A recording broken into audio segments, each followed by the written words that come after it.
This isn't just a vacation. This is a chance to walk through the same places where many of our people were captured, held, and shipped off into slavery.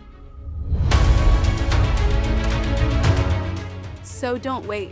Secure your spot today. We're making history by walking through it. Will you be with us?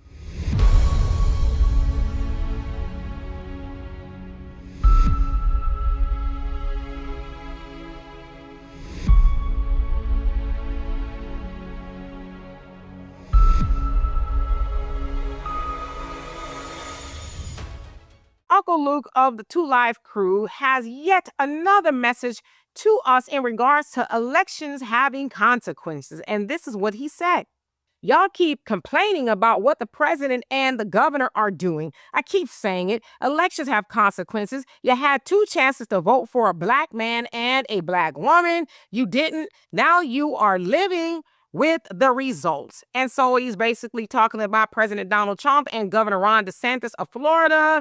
They are, and have rather, built Alligator Alcatraz, which is a detention center for illegal immigrants to be housed there until they figure out what to do with them, right? Now it's being built, or it has been built rather, in the Everglades of Florida. And I guess there's a lot of alligators out there, right? So anyway, I digress.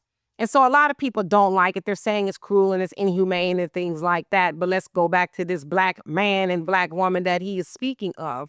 That black man was Barack Obama, and he was voted for twice, and he ignored black people twice and was not sad about it. Okay?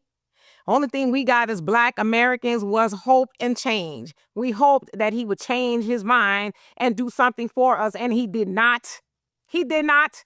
And then this black woman that you speak of, I think you're talking about Kamala, but I'm going to let y'all do what you will with that. But let's say that she is black. She told us to our faces, I'm not going to do anything specifically for black people. No. That's what she said. So what, we were supposed to be duped again by that? We were supposed to be duped to say, okay, well, maybe the third time's is a charm. She's going to change her mind and she's actually going to do something. No. She wasn't. And so you're right. Elections do have consequences.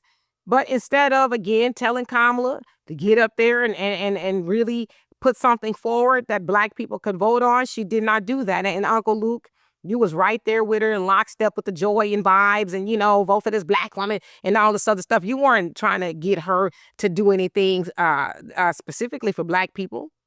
No tangibles. You weren't trying to do that. You just did not want Trump to go to office, but you wanted this woman to go to office with all the foolishness that was coming up out of her mouth.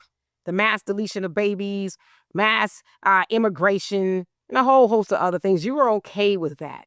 And so you keep reminding us that elections have consequences. Yes, that's true on both sides. Had she got up on that podium at her rallies and was talking some good stuff and not just talking but walking, we wouldn't be here, would we? You wouldn't be hearing about Alligator Alcatraz and all that other stuff. I mean, I never heard that they was throwing people in the water. At least I hope they're not doing that. But I'd rather you, Uncle Luke, talk about the Alcatraz in real life that a whole lot of black Americans are housed in. And for those of y'all don't know what Alcatraz is, it's a prison in San Francisco, California that's not even operational anymore, although the Trump administration was talking about opening it back up. It's a tourist attraction for the most part. So, and it was considered one of the most ironclad prisons that no one could escape. But of course, if you've seen Escape from Alcatraz, the movie, you know that's not true.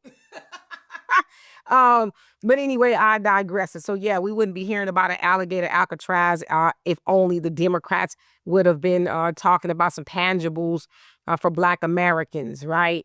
So, yeah, they have consequences.